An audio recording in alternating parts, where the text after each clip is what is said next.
Sa Kalsada at Evacuation Center magpapalipas ng gabi ang daan-daang taga-Ormoc. Matapos sirain ng lindol ang kanilang bahay. Saksi si JP Soriano. Sa ganitong lagay mo ni magpapalipas ng gabi ang mga nasa Ormoc City, ang sentro ng 6.5 magnitude na pagyanig kahapon at posibleng 5 araw pa raw tumagal ang brownout. Number one, yung transmission line ng NGCP, yun ang may problema. Ang kuryente natin nanggagaling pa ng Bataan.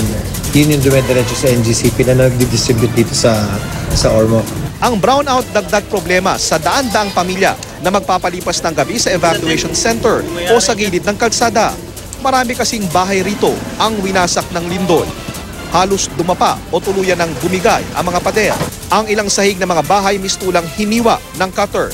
Kabilang sa mga nawasak ang bahay ni Marites na mistulang nilagare sa gitna at nahulog na sa bangin ang kusina. Lakas na malakas talaga ang lindol kahapon. Ito nga Dan doon ako. Itong bahay namin. Sira lahat. Pati doon wala na. Wala na talaga.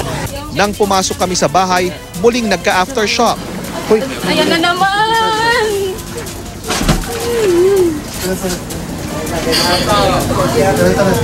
Hindi namin alam kung ano gagawin namin ngayon kasi hirap na kami. Wala na kaming pera.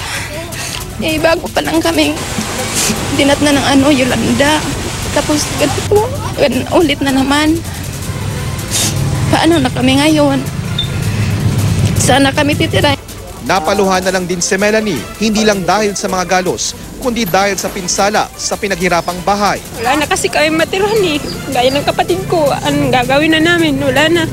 Si Samuel, hindi lang bahay ang tila pinipingkahon, kundi ang tindahang pinagkukunan ng ikabubuhay. Regular pa naman daw ang gamutan ng kanyang diabetes. Gumapang na lang ako palabas kasi sisira na yung bahay ko. Yun, wala na. Nandun ako sa kalsada. Tinitingnan ko na lang ang bahay ko na nasisira. Wala na akong magawa, wala akong nakuhang gamit at saka yung tinda ko wala akong nakuha. Sa Barangay Canoonan naman, hindi lang pinsala ang idinulot ng lindol. Dito rin natabunan ng landslide kaya pumanaw ang 19 na taong gulang na si Risa Rosales. 179 na ang mga isinugod sa ospital mula sa Ormoc. Bagaman may mga nadaanan pa kaming landslide, pati mga crack at iba pang pinsala sa kalsada, wala raw major roads at tulay na nasira ayon sa DPWH.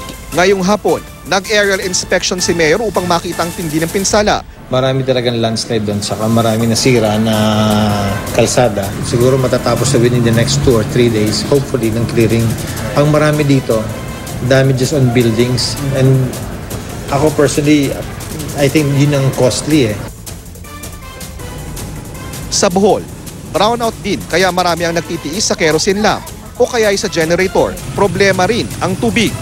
Brownout din kaya may ilang nagtitiis sa kandila o generator sa Samar provinces, kabilang ang Northern Samar. Pero ang ilang ATM sa Katarman, kahit may generator, ay offline pa rin. Brownout din sa Southern Leyte dahil sa mga nasirang power plant, dulot pa rin ng pagyanig. Makararanas naman ang rotational brownout sa Cebu, Negros at Panay dahil sa manipis na supply ng kuryente. Sa gitna ng mga pinsala, nangako na ng agarang tulong ang gobyerno. We stand with the people of Leyte. We condole with those who have lost their loved ones. The administration is deploying all available resources to rescue survivors and to return normalcy to the place. We will rise again. Mula sa Ormoc, Leyte, JP Soriano, ang inyong saksi.